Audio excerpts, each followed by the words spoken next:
Hey guys, so for this movie review, I'm going to talk about a new film by Sofia Coppola. It's called The Bling Ring. I apologize for seeing this very, very late. There's a lot of films that came out over the past few weeks. This film actually is almost out of the theater. So if you do want to see this film, make sure you see it basically right after you see this review or shortly after. From my knowledge, I believe most theaters are going to get rid of it around the time Lone Ranger and Despicable Me 2 come out, just because those are two bigger films. And this film's been around for I think about 2 or 3 weeks now, so it's almost out of the theaters pretty much. So the Bling Ring, you guys, it's actually based off of real events about a group called the Bling Ring. They were a group of teens that went to a school where, if you were like a part of drugs or gang violence, or if you skipped school too much, you're basically sent to this school that these kids went to. And it takes place in California. So, right there, there's going to be a lot of, because California does have, I think it's not the worst place for crime rate, but it does have a pretty bad crime rate nonetheless. And so basically, these kids, they're basically thieves pretty much. What they do is they find out through the power of the internet, which is newer around the time. I think this takes place around the mid 2000s somewhere. It has to, because they talk about Megan Fox in this, who became big in 2007 with Transformers, and Paris Hilton was, she had her spotlight in the mid 2000s somewhere, and now she's kind of out of the spotlight now. So, those kind of celebrities are talked about. I think they talk about like Lindsay Lohan, Orlando Bloom, the people at the time who were big. Um, and what they do is through the internet, they find out where they live through Google Earth, which was just launched around the time this real life story took place.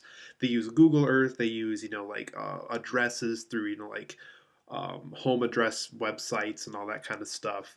And basically, when it's reported on the news or through Twitter pages or through Facebook that these celebrities like Lindsay Lohan and Paris Hilton are out of town for the weekend, like to go film a movie or go to a party or to go to some type of big premiere event, this is their opportunity to go into their house, break in, and steal whatever they want. It's mostly like shoes and necklaces and jewelry. Fancy watches that they can sell for a lot of money. So basically, anything they can get money for or to improve their fashion statements, because a lot of the people who are part of the Bling Ring were women. So a lot of them use that to kind of improve upon their fashion abilities and stuff. And the guys did it for who were part of the Bling Ring. There was only like 3 or 4 guys from what I remember. Mostly one of them stuck around the whole time. But once the Bling Ring became very big, some other men got involved with it too. They mostly did it for the money to to steal the valuable so they can get money for it later on. Um, but the further this goes on, the harder it is to kind of keep this a secret. And after a while, security cameras, the police, the parents of these kids start to get suspicious of this activity that they have and the lies that they've told them to get away with doing this overnight. That keeping this bling ring activity of going and stealing stuff from celebrity houses almost becomes very difficult to pull off after a while for these kids.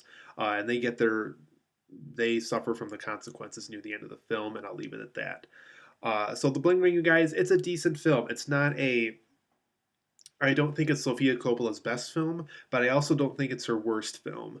It's a much better experience than Maria Antoinette, which she worked on several years ago, and I don't think it's quite the experience that Lost in Translation was, which was made several years ago. For the positives and negatives, you guys, this film was very entertaining.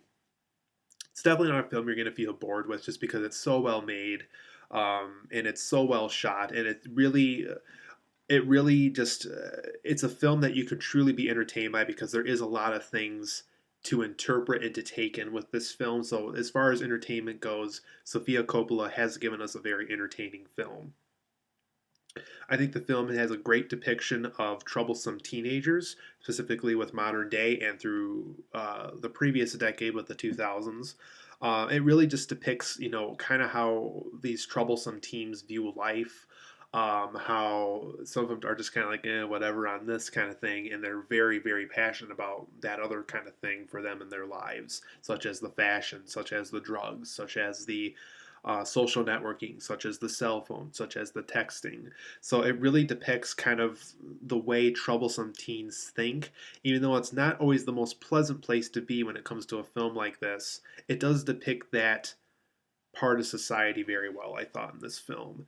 It's a very well made, very well shot movie. So if you're looking for a film that has great cinematography, a great musical score, great set design, um, it's the famous Sofia Coppola one shot take, it's definitely a film to experience because it is very well made and it's a very well shot film. If you like Sophia's teen scrapbook style filmmaking, because that's kind of how I view her work, because it almost kind of looks like like a scrapbook that someone would put together for their teenage daughter or teenage son for like high school graduation or for a school project. I always kind of view her work as kind of like that teenage scrapbook kind of feel. It's very bright colors.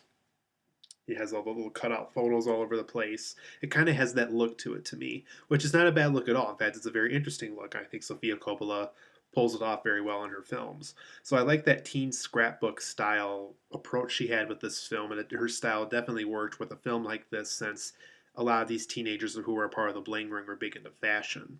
And like I was saying before, her one shot takes are very good in this film, and it almost kind of adds an appeal to the film because when they happen, they're very interesting.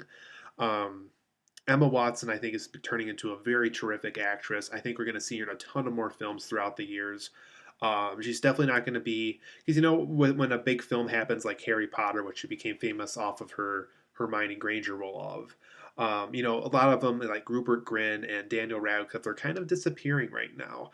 But Emma Watson's still in the spotlight. She's taking in lots of roles. She's doing very good with the roles that she's taking on, and I can't wait to see what she does in some future roles that she takes on.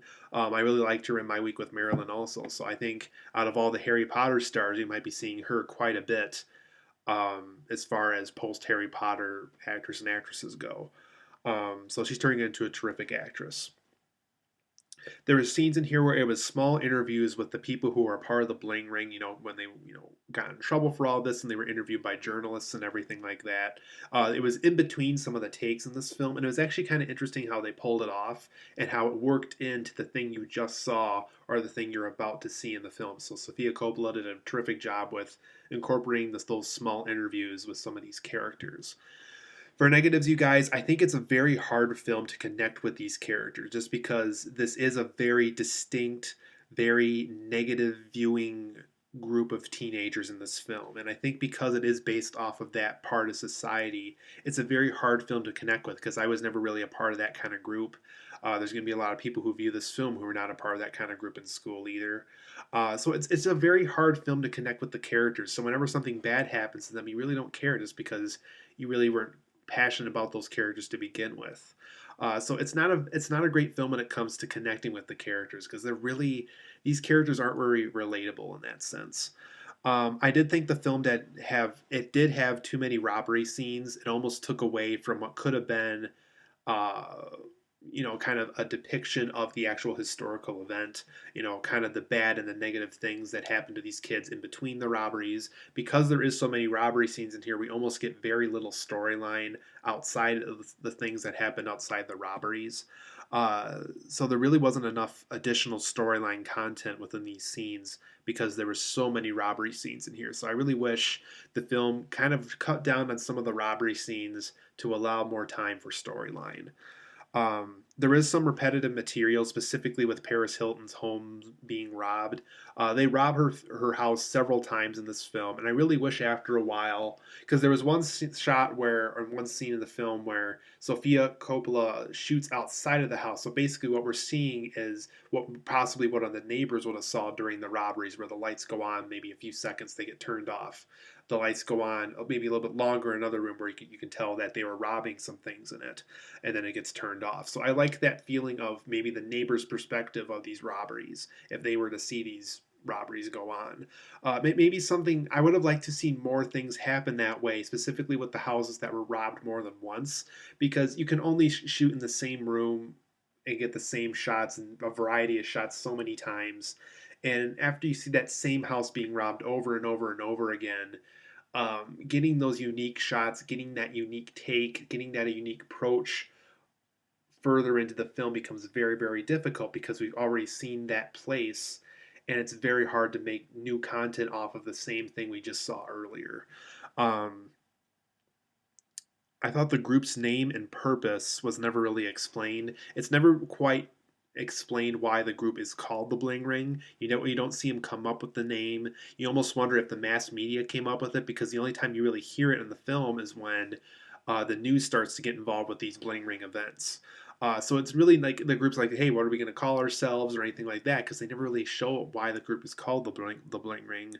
They never really have a purpose. It's just kind of like, hey, let's just get some friends together and steal some stuff that from the celebrity who's gone over the weekend. Um, I thought some things ended too quickly, and this goes back to this thing where the complaint of the film where there's too many robbery scenes. When the court trial actually happens for, when they eventually get caught from doing this, don't worry, it's not a spoiler. And it's really hard to say that there's spoilers in this film because if you can probably look up this entire event online. So it's definitely not a film where it's like, ooh, surprise twist or anything like that. When the consequences occur, I can leave it at that. When the consequences begin to occur in the film, that they're very quick takes, and you almost begin to wonder why they're so quick. Because when the robberies were taking place, they took their time. They went on for very long, and you almost wonder why the consequence scenes go so shortly. Is it because the film ran out of time, ran out of money, ran out of production money? It's never quite explained or reasoned why some things had to end so quickly, specifically toward the end of the film where the Bling Ring's kind of falling apart. Um, but overall, guys, I do give the Bling Ring an 8 out of 10. It is a good film. It's a well shot, well made movie, but there's just some things about it, like, the characters being hard to connect with, the robbery scenes having too many of them and going on for too long, certain things not being explained, and certain things ending too quickly that I think kind of ruin the experience in some ways. But it is a good film. Like I say, it's not quite as good as Lost in Translation, but it's not quite the disaster that Maria Antoinette was. It is a good Sofia Coppola film, so if you like her work, I guarantee you'll like this film. It's a good film, but it's not a great one, I would say. But if you like Sofia Coppola, it might be worth checking out.